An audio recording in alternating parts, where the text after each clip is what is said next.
As a founder, I'm always on the lookout for tools that can create positive ROI for my business fast. And Churnkey has done just that for Castos. Within minutes, our team integrated their platform and we saw immediate results. The personalized cancel flows have lowered overall cancellations, keeping more of our customers happy. And the Cancellations Insights report has given our product team really useful insights as to why customers do cancel when that eventually happens. Plus, their powerful payment recovery system has been a game changer in helping us recover nearly 89% of failed payments, reducing delinquent churn and the overall churn rate in our business. With Churnkey's data-driven insights, our team is now fully equipped to retain more customers and boost Castos revenue. Ready to up your retention game? Check out churnkey.co and schedule a demo today. Hello, welcome back to Rogue Startups. I'm your host, Craig Hewitt. Today, we are talking all about LinkedIn audience growth and actually getting customers from that audience with Sam Brown. Sam has over 100,000 followers on LinkedIn and is the authority. You know, when I asked on social media, who should I talk to? Who's the absolute expert in content generation and audience building on LinkedIn? Everyone said Sam. And so this episode is packed with information. We only talk for about 45 minutes, which is just as long as I could do an episode. And Sam dropped enormous knowledge bombs and gave us a real succinct 30-day growth plan for our LinkedIn audience growth, which if I ask anyone in the B2B space right now, hey, what's the channel that I should go to for growing my business?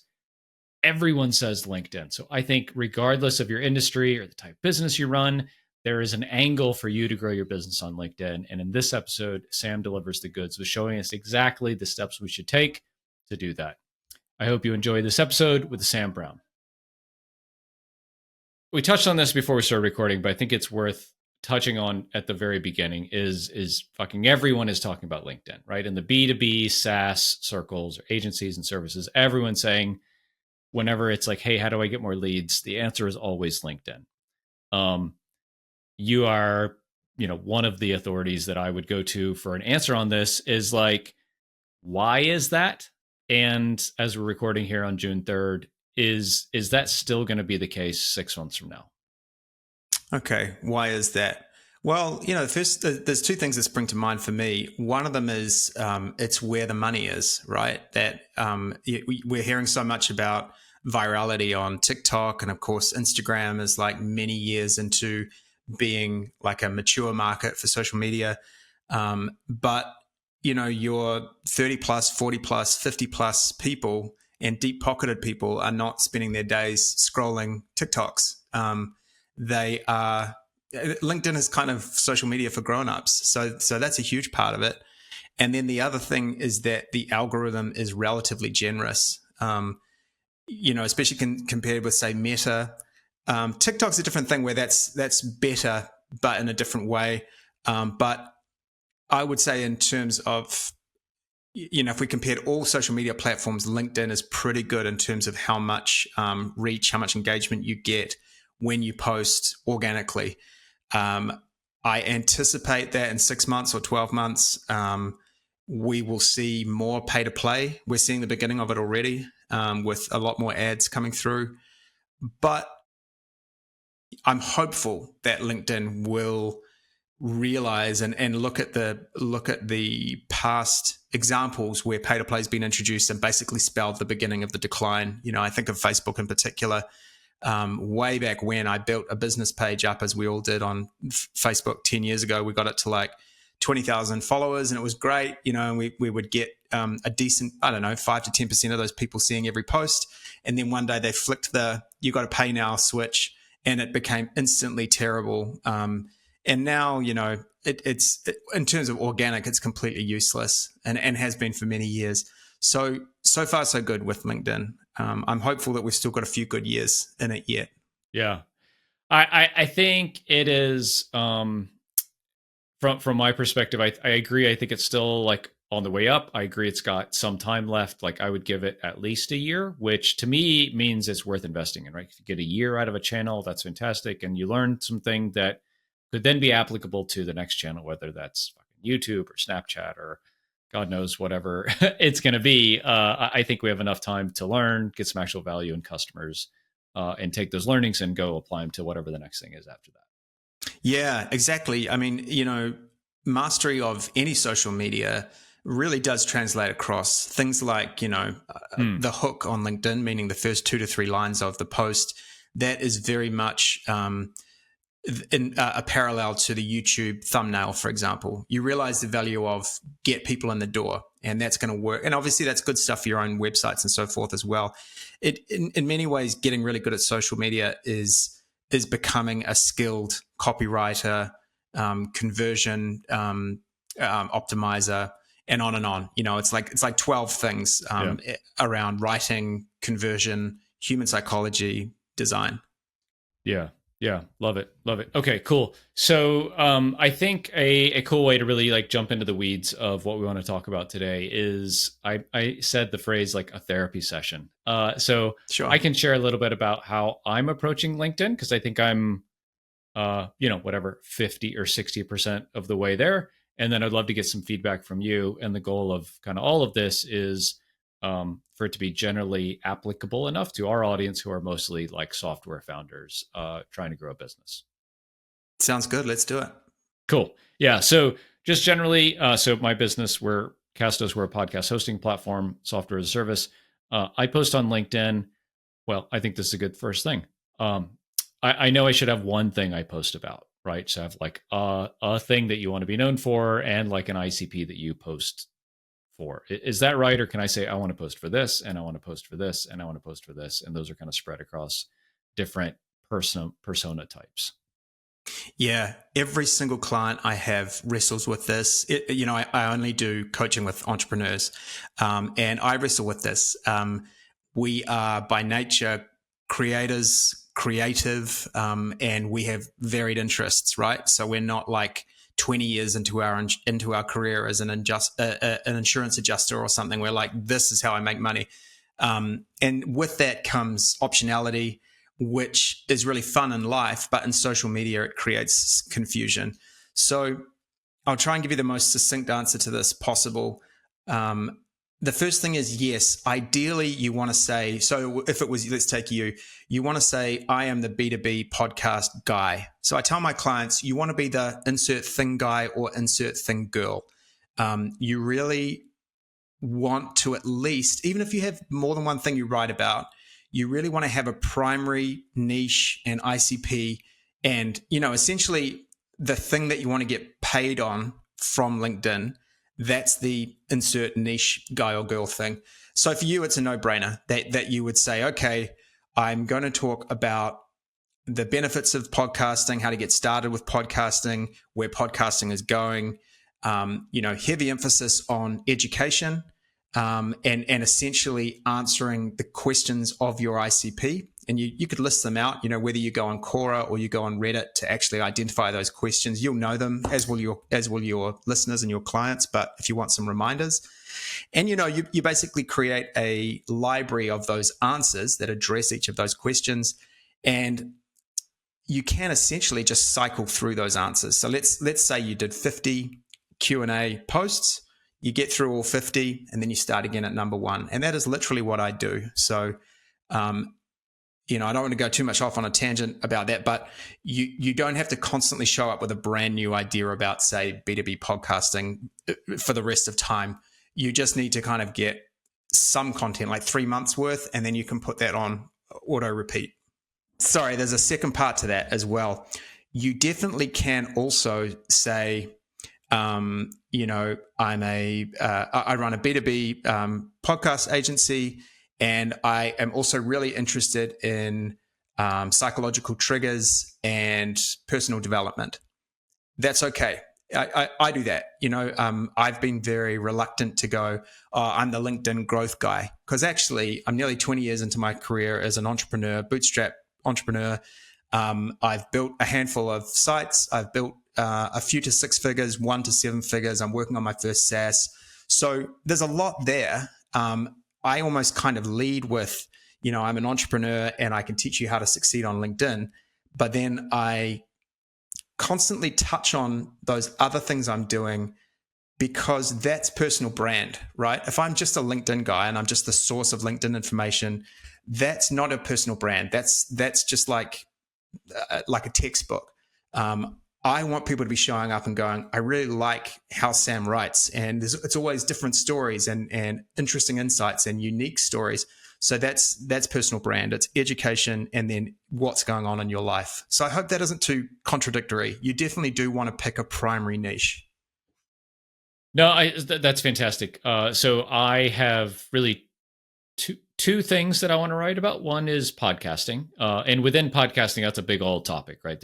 I could write for years on podcasting, but also I do a bit of coaching and advising to startup founders, and I like talking about myself as a founder and an entrepreneur and a coach to help them grow their business and be more successful. And so I'm glad to have the grace to be able to talk about both because they're both really important to me. And I think for everyone listening, they've probably been in the hamster wheel at times where they're like, I can't write another fucking post about what microphone you should use. Like I just literally can't, like I'll go crazy. And so to give us the grace of saying like, cool, you can go off on this tangent for a few days, but you got to come back home eventually. Yeah. I think that's really great. The other thing is this idea of like 50 days or 90 days worth of content. And this is super counterintuitive to me, where like most of our marketing at Castos has been like content marketing and SEO, where like you can't ever write about the same thing twice on a blog. But this is a little more analogous to like a YouTube strategy where we did our YouTube series around the end of the year, where the guys there are saying like about half of your content should be how to start a podcast in 2024, best podcast gear for 2024. They're recycling all of this content. And you're saying the same kind of thing of like, because social media is a little more transient, your audience is not going to see your post for 90 days or for more than 90 days. So just starting over relatively at that point is reasonable. It's a pretty big mindset shift for a lot of people, I think.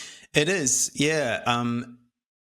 It's never really, I guess we touch on it, but I don't think it's highlighted as much as it should be, that when you're starting out on social media, there's a real sense of like, wow, what am I signing up for? Like, am I going to just have to am I going to have to just constantly come up with new ideas? And obviously that's going to get harder and harder as I use up all the existing ideas. As you say with YouTube guys, like if you follow like a fitness YouTube guy, they might do something about here's how to do better push-ups, and I'm sure that they would do something with a slightly varied title every few months on that same topic. It's not like they do one video on that one time, back in 2018, and then they think, okay, well, push-ups are off the menu from this point forward. I've done it. Yeah. Right. And even social media or LinkedIn specifically, more so than that, you really, I've done posts where I probably leave it about 8 weeks between and before I start the cycle again. So I literally probably have around about 50 at this point that I cycle.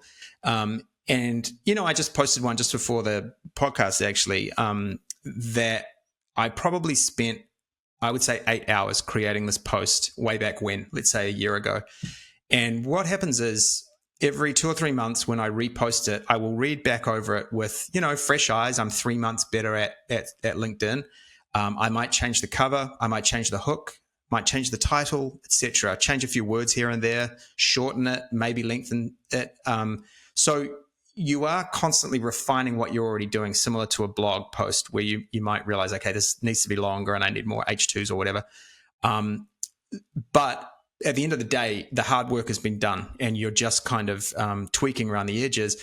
And yeah, in terms of, look, even if your audience has seen the post multiple times, they're not going to begrudge you doing what you're doing. It's been long enough that it's no problem. I have people in the comments say, oh, I really love this one. This is a classic, they're fine with the fact it's come up again and again. I think if you were doing it on every 2 weeks or something, you're going to get called out, but there's a lot of room to move. And it makes the whole thing so sustainable. as well. But now I would say 90% of my stuff is reposts, 10% is new stuff that I introduce into the mix, basically see how it goes. If it goes well, it gets added to the sort of greatest hits. If not, that's okay. Yeah. Awesome. So I'm sitting here thinking like, I have some content that like performed well that is evergreen, right? Because this is not like, oh, I'm announcing a new role or something like that. Um, so if folks are starting today, we can go back to our LinkedIn like analytics history and say, okay, this one did well. I like this one. I can imagine posting this one later. And if you've been active on LinkedIn at all, you got a dozen or 25 posts probably already that, in a couple months you could post again. Is that how we might think about starting like this? Yeah, exactly. Yeah. So early on, obviously, you're not going to have 50 greatest hits. You know, Yeah. I call it the forever 50. That's the goal, is to get 50. And my friend said, yeah, but I just want to have a forever 14 right now. And I think, if you've got 10 that you can post regularly, even that is going to make it so much easier to get up and running. So another question I get asked a lot is, how often do I need to post on LinkedIn? And there's a lot of pressure to post, daily or every weekday. And I just think that's crazy, that you're not going to create something meaningful that you feel good about if you're having to show up and create something every single day. So I would say aim for 1 to 2 a week early on. You do want to kind of build the muscle of getting comfortable with hitting post and putting it out to the world. But the idea of getting to 5+ a week, leave that for a year plus into the journey where you've really built the muscle. It's kind of like, if we use running as an analogy, you don't go out and run the marathon on day one. If you do, you're going to hurt yourself. You just want to do the jog around the block. You tick the box, like I've started running. You do that as many times a week as you can. Maybe next week you go a little further. It's exactly like that. Yeah. No, I love that. Okay, cool. So I think we kind of know what we're talking about. I'll assume that everyone listening to this knows who their ICP is. So that's cool. I want to talk about connecting the dots between you post something and then how do we get to customers buying our stuff from our business? Yeah.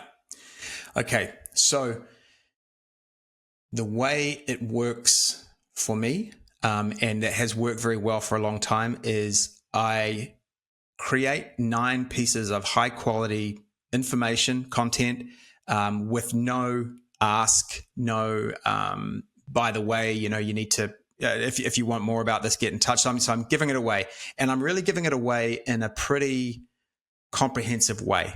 I'm not like holding back the paid secrets. And the reason is, I think it's Hormozi's quote, people don't pay for information, they pay for execution. So you can feel very comfortable giving away the farm with your content. You're basically giving away nugget by nugget of stuff that's taken you 5, 10, 20 years to learn. Because, of course, there's all this nuance to what you're doing that you're not going to communicate in a LinkedIn post. And people, B2B buyers are not looking to build the skill that you have to the level that you have it. They're looking to solve a problem. So what you're really doing is with those 9 out of 10 posts is saying, look how experienced and skilled I am at this thing that you want and need. You're just broadcasting that over and over again in the form of, generous content. And then on post number 10, the trick, there's 2 ways I do it. The one that works really well is a case study. So you do it before and after. So let's say it's an SEO agency. It's actually it's a niche that works incredibly well. You say, I was working with Jane beforehand. Her site's getting, 1,500 visitors a month and she's going broke. And now look at this graph. You can see that she's now got 10,000 visitors a month. And, she just bought a new Tesla. And here's Jane, in her own words, saying what the experience has been like of working with ABC SEO. That works incredibly well because you get a story, you get a human at the center of it. And your reader thinks to themselves, well, I am in that before state and it sucks. And I need to solve this. And you don't even really need to say, hey, get in touch with me. I mean, you do. You do finish with the call to action. Like, what I mean is you don't have to be pushy about it. You can just keep putting these case studies out there. And that's when you get your inbox filling up. The mistake I see people making is constantly doing that, constantly basically asking for clients and treating LinkedIn like like nothing but lead gen. You kind of have to be in it somewhat for the long haul and be quite generous with your content in order to do that 10th one and say, okay, it's time to buy. So the case study works really well. Yeah. The other one you can do is essentially a twist on that, a series of testimonials that might be 1 page each in a carousel. And you start and finish that by saying, hey, I'm taking on clients for July. I've got 3 spaces. If you're insert 3 criteria for what they would need to meet in order to be a good fit, DM me this word. And the key with it is make it really low friction. So don't say, you need to go to abcseo.com/work with me, blah, blah, blah. They're not going to do it. Make it that all they have to do is click your name and send you like a 1-word DM, start a conversation. Got it. It resonates a lot that we want to kind of give away the information and get paid for the execution. And that's 100% how it is. Like with our professional services, we do podcast editing for companies, and like all of the information they need is out there, right? It's entirely for free. They can get it on LinkedIn, they get it on YouTube, but they want a problem solved, like you said. And I think that's important for us to keep in mind, is like, we get the audience with the information, and then we get paid for solving a problem that they have. That's cool. I like how you frame that. Yeah, I always see people say, oh, if the information's on the internet already, how could you possibly, sell it? It's like, dude, literally everything in human history is on the internet for free. That's like, unless you're like Neo in the Matrix soaking up this information, you can't use everything that exists. We really are paying for somebody who's gone, my career is going to be podcasts. I'm going to learn about microphones. I'm going to learn about how to acoustically treat a room. I'm going to learn about how loud the background music should be and what genre it should be to create the right vibe, and on and on and on and on. It's like 1,000 things that you've learned, and then you've leveled up with them. And there's this thing that shows up again and again that I see, especially when people start creating on social, is the curse of knowledge, where you fear that you don't really have any particularly deep knowledge of anything. I had this, and my girlfriend had to talk me into it. I was like, oh, what do I have to share? I've been kind of just, building my online businesses all these years, but I'm not like I don't have a PhD, or I haven't got an MBA or anything. And she sort of told me off and said, there's no way you could have done all the stuff you've done without building a series of skills. And it's not something I worry about now, but it comes up again and again that people are like, well, I don't know if I'm really good enough at this thing for people to benefit from me sharing it on social. And almost certainly, yes, you absolutely are good enough. And how do you get over that? How do you get over that imposter syndrome?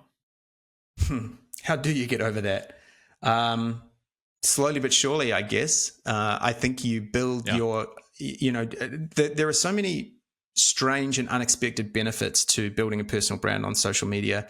And one of them, I think, is you get a confidence, at least I did, that I really lacked. I did have a lot of imposter syndrome. And it's not as if you think you're so fantastic because you've built a big audience, but you realize as people keep showing up in the comments and saying, hey, I really liked how you wrote about this. This is so helpful. Something that probably you take completely for granted. And, that starts to stack up after a while, where this positive evidence of your knowledge and skills and experience becomes undeniable. It starts to outweigh, the inner critic saying you're crap, you don't really know anything. Why are you thinking this is going to work out? It won't. That voice gets quieter and quieter, and eventually you realize we're all in the same boat in that regard. I think that's part of it. That the difference is the people who push through it versus those who let that inner critic drag them down. So I think this is where the expression like "fake it till you make it" really comes in. Is you just gotta kind of believe, even if it's a bit brash and maybe not well founded, but just like fake it till you make it, and then you'll get that social proof, if you will, of people engaging and liking your stuff, and that reinforces the belief that should be underneath anyhow. Yeah, I think fake it till you make it in terms of your confidence, but not your knowledge. Don't pretend to know things you don't know. So thank you. Yeah. Yeah, but for sure, you do have to kind of go into it with maybe a false sense of confidence that you're not entirely feeling. And just kind of realize, if your listeners take nothing else from this, realize that everybody finds it really scary early on, breaking that seal. I'm having the same thing right now. I want to get started on YouTube. And, I've bought all this gear. I've got so much gear. And I'm like, watching videos about lighting setups. And I haven't made a single video, right? I need to just break the seal, get the video done, put it on YouTube and suffer the consequences. And then it's done. And then I can do number 2. And then I can do number 3.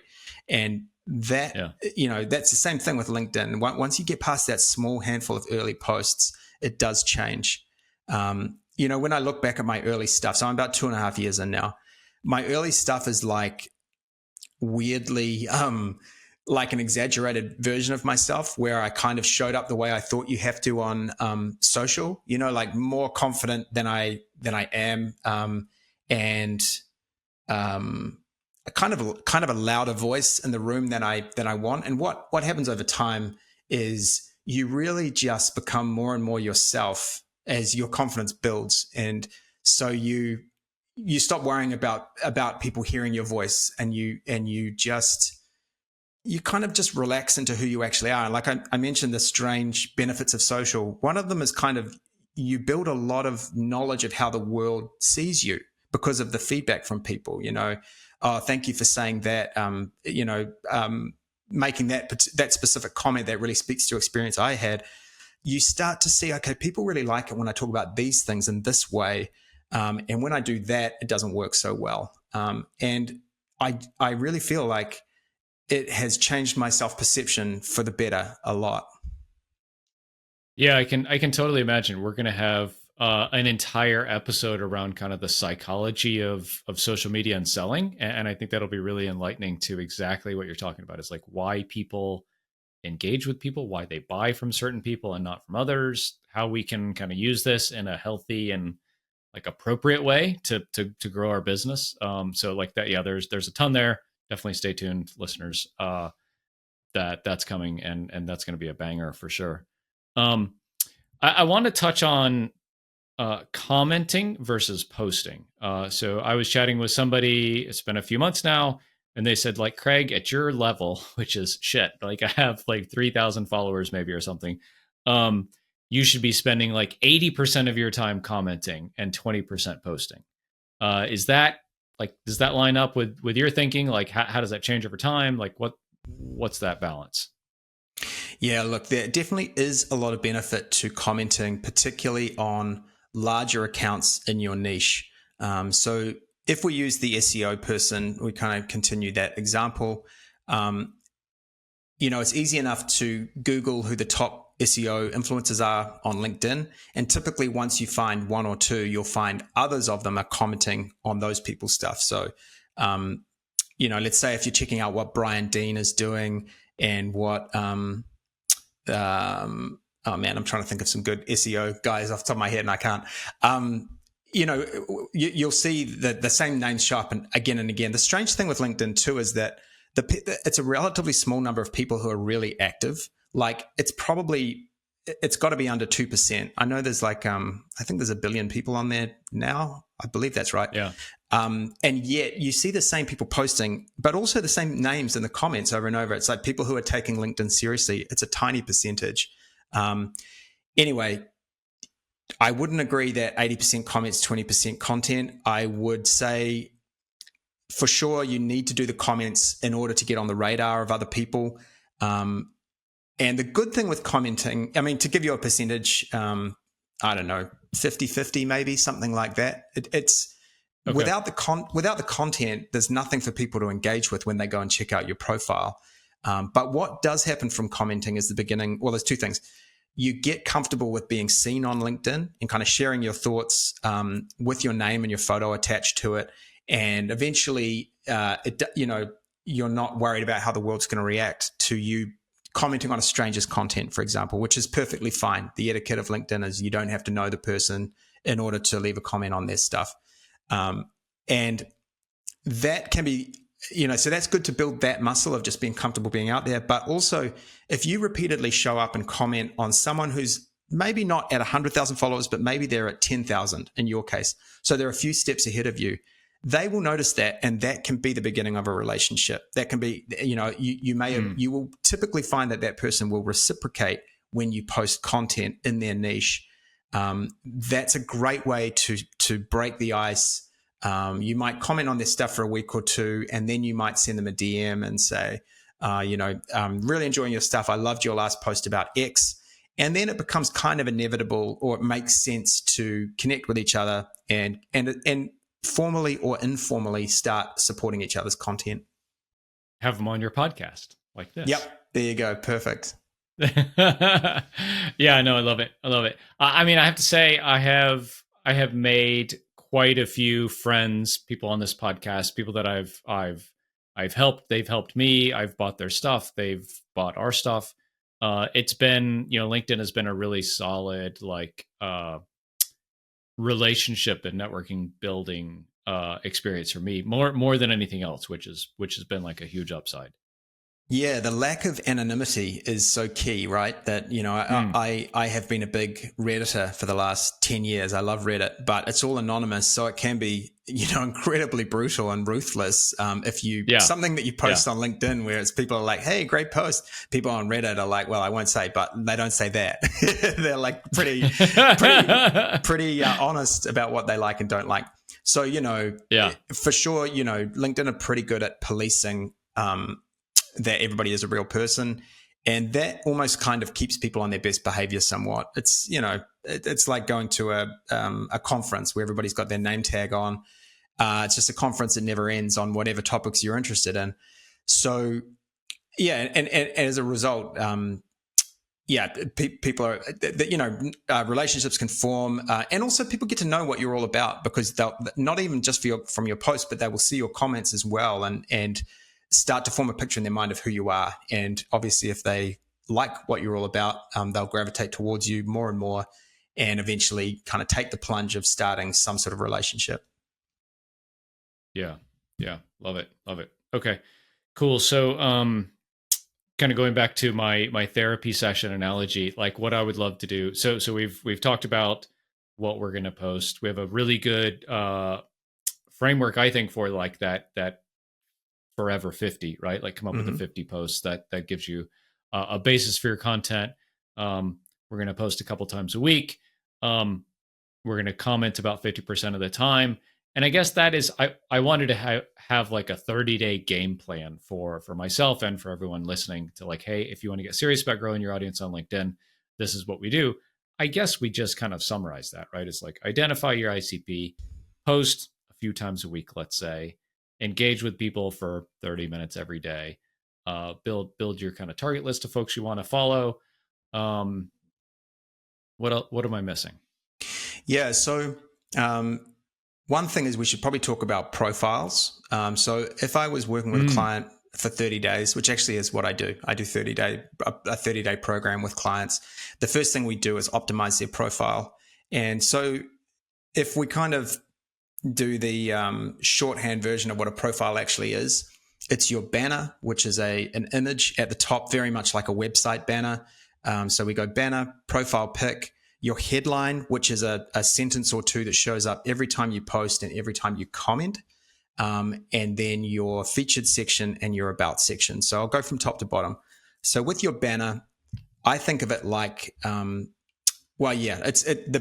best analogy is probably the website, your hero image on your website. So point being, your banner should not tell the entire story. It should sum up the story of you. So an easy framework to work with is I help and who you help. So the niche of people you help, to, and the outcome you achieve for them. So again, I'll use our SEO guy or girl. I help bootstrap B2B brands generate 30 to 50% more traffic per month. Okay, so we know exactly who you help, and we know the outcome that you are promising. And you can give yourself some breathing room in there, but the more that you sort of say this actual tangible outcome is what I do for people, the more compelling that is for them to get in touch. So my own is something like I help entrepreneurs to grow their audience and income on LinkedIn. Those are the things that they're most interested in, and those are the things I focus on with my coaching. in reality, I also help them with like, how do we come up with great content ideas? How do we format that content so it works really well? How do we create branding that stands out? And on and on. It's like 50 different things. Yeah. But it would Yeah. be a mistake to jam all that into the banner. So you really just want that big statement. And then you might have some social proof. So I have a few logos of brands that I've worked with as well. But that's basically it. Your profile pic, you really want to make sure you've got it can be an iPhone photo for sure, but nicely lit, smiling, facing the camera, and a bright color behind you, ideally. And the reason for that is when people see you commenting on a big creator on their phone, if you've got bright orange or bright purple behind your name and behind your face, and everybody else has got like a gray background in their office or whatever, your photo is going to pop and stand out and just grab the eye in a way that everybody else's isn't. So that's an easy one. I just do that in Canva, background remove, and then drop a color in. Your headline is I won't do every single one, but the headline is the other really important one. Headline shows up every time you post. You get about, I think it's about 50 characters. So that first part of your headline is really important. And then you can explain more later in the headline for when people go to your profile. They'll be able to see the whole thing. But a really important thing to keep in mind is every time you comment, people will see that headline as well. So let's say if you comment on somebody with 100,000 followers who's in your niche or adjacent to your niche, if it starts with something like, I make podcasters millionaires, that might be the first few words of your headline. Well, that's going to grab my attention. You obviously don't want to claim something you can't do, but if you can find that most desirable outcome that your ideal client wants, that's what I always tell my clients to start with. So, for a long time, I put in my own, it was like 100,000 followers. I felt a bit weird about it, honestly, because it was so braggy, but it's certainly, and I took it away eventually because I didn't feel great about it, but it was something that I had achieved. And it was also something that gave me uniqueness in YouTube, in LinkedIn. Not that many people have done that. Yeah. So I chose to lead with that and create curiosity to make people say, well, why the hell has he got 100,000 followers? What's he doing that I'm not doing? That will then get them to my profile where I can give them the full kind of selling experience. Yeah. I want to touch on the coaching and the way that you work with clients real quick, because I think you just dropped like a enormous amount of value, and probably a lot of that went over our heads. So can you just give a quick view on like, if folks are like, holy shit, like how can I get more of what Sam's putting out here and work with you? Yeah, sure. Okay. So for, any entrepreneurs who are interested in working with me, I start with a 30-minute call. That's free. The reason, and it's not a sale, it's not like a Trojan horse of like, it's actually just me selling you on working with me. What I do is, we do the call. I give you value like we're doing now, because I feel like that's the best marketing. If I basically show you in that 30 minutes, well, here's the things we're going to be focusing on if we work together. Even if you walk away not spending anything with me, I want you to genuinely have like 5 changes you can immediately make that will improve your LinkedIn experience. But of course, what tends to happen is people go, well, that was really useful. Now I'll pay him. So starts with that free call. And then I have 2 ways I work with people. So you can do 1 hour with me where we do a little bit of prep before the call. I'll ask you a series of questions to make sure we maximize that hour. I charge $500 for that hour, and we record it, and I'll give you I call it an action plan call. So you'll get a series of actions to take. And then the sort of full program is 30 days of working together. I optimize your profile. I create branding for you. So I'll actually create designs for your banner, your carousels, your featured section. So you're sort of good to go on LinkedIn. We do that in the first week, and I rewrite all of your profile to optimize it. Then we spend a couple of weeks on content. That's kind of the thing that, takes a lot more work to really understand. So I teach you on some coaching calls, and we also do some work together calls where we're basically making posts together in real time and talking about what we're doing and why. And then in the 4th week, we focus on lead gen. So how to create case studies that sell, how to connect with people in the DMs when they show interest. Yeah. So we do 4 weeks. That's basically 30 days of working together. I only work with, 5 people a month because it's pretty intense for me, and just to be like very available to them, to take them from 0 to everything kind of making sense to them. That's awesome, man. That's awesome. I see your stuff. I think that's how we got connected, and so like can attest to the quality for sure. So for folks Thank who you. are like really serious about growing their LinkedIn, like definitely check out Sam. We'll have a link in the description below to get in touch with him. Sam, I want to wrap with like you have more insight to LinkedIn than kind of most all of us. What is something that you're looking at in the future and you're like, ooh, I want to keep my eye on that because that is exciting or scary or worrisome? Like what's something you're looking at and you're like, shit, that's going to be a thing soon? Video. I think that'll be the big one. The people Okay. who are the thing about video is the moat to getting started. Is that the right word? You know, the barrier to entry to getting started is Yeah. so much higher than, Yeah. you know, typing out a post. And so the people, You and your camera gear. right. Yeah, man. Yeah. I've been talking about being a YouTuber for a year and I'm still not a YouTuber. Yeah. So I think video on LinkedIn, they being LinkedIn are rolling out like some sort of Reels type tools at the moment. I haven't seen it down in little old New Zealand. We're usually the last to get these things, but you know, like I think that they can see the writing is on the wall that consuming video content is what the market at large wants, and regardless, I think because of that high barrier to entry, not that many people will go to that level and put in the required energy and work to create great videos. So if you're one of the, say, you know, 0.1% who does, you're going to stand out. I agree. I agree. Kind of speaking of the series, we have a kind of LinkedIn video expert coming on as well, and just going to dive super deep into workflows and best practices and everything there. So, yeah, I agree on both fronts, man. It's like it's definitely going to be a thing. I've heard of this Reels thing. I have not seen it here in the States either, but I mean, there's that moat or that barrier for a reason is it's fucking hard, right? Like turning this on right now, it's fucking 80 degrees in my house and I'm sweating and I look like I just ran a marathon probably. Like it's so hard compared to like typing some words out and hitting enter.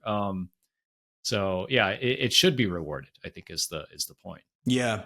I think too. I mean, it's like there's so much. There's I don't know. Maybe I'm putting this pressure on myself to a large extent, but even just, you know, opening up Loom and shooting a video, talking to your webcam with half decent light is more than most people are going to do. Like it doesn't have to look like an Ali Abdaal video on day one or a Mr. Beast video. Just as with, you know, my own stuff, I didn't start creating carousels until I was like 10 months in, and then, you know, like I got better and better at them through repetition, and eventually you're doing stuff at a pretty high level without really thinking about it. But that certainly was not my day one. Yeah, totally. Awesome. Sam, I guess the best place for folks to connect with you to learn more about what you do and everything is just on LinkedIn. Is that the best place to connect? Yeah, it would be. So yeah, it's Sam Brown with an E. I'm working on sambrown.co right now. Maybe that'll be live by the time this goes live. At any rate, if you go to that URL, I've got some LinkedIn products and stuff there just to get you started. There's like guides for LinkedIn and guides for creating hooks and that sort of thing. Okay, awesome. Sam, this is amazing. Thank you so much for coming on the show. I appreciate it. Yeah, thanks for having me, Craig. It's been fun.